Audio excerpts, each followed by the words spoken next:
waxaa maanta dugsiyada ku yaala Jowhar ka furmay imtixaanka termka koowaad sanad dugsiyeedka 2020-2021 kaasoo laga qaadayo ardayda dhigata fasalada hoose dhexe iyo sare ee magaalada Jowhar. ardayda u fariisanaysa imtixaanka maanta ayaa ka hadlay dareenkooda si uu yahay maadaama imtixaanka ay ka filanayaan natiijo wanaagsan. magacaygu waa Nim Axmed Tuuxow.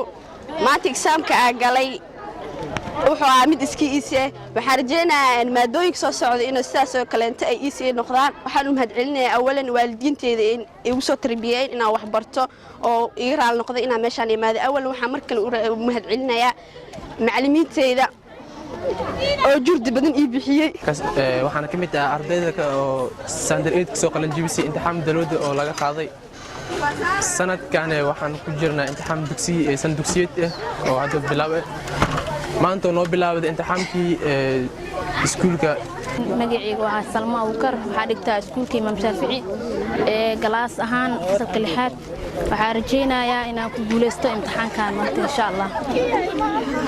maamulada dugsiyada hoose dhexe iyo sare ee Imaam Shaafici ee magaalada Jowhar iyo sidoo kale maamulaha dugsiga Sheekh Xasan Barsame ayaa ka warbixiyeen qaabka ay ugu talagaleen inay imtixaanka ardayda ugu qaadaan iyo maadooyinka maanta u fariisanayaan.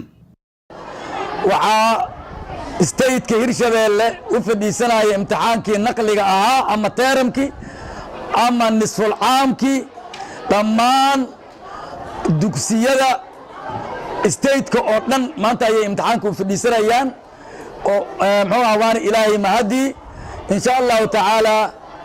imtixaankana wuxuu socon doonaa muddo muxuu ahaa 6 maalmood ah.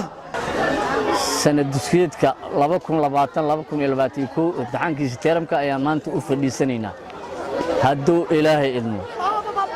imtixaankaas ay u fadhiisan doonaan hadduu ilaahay raalli ka noqdo dugsiga hoose, kan dhexe iyo kan sare. maanta gelinka hore waxaa u fadhiisanayo dugsiga dhexe iyo dugsiga sare. Yusni Maxamed Axmed, Bulsha TV, Jowhar. hadal oo ku hadal bishii oo dhan $7 oo kaliya.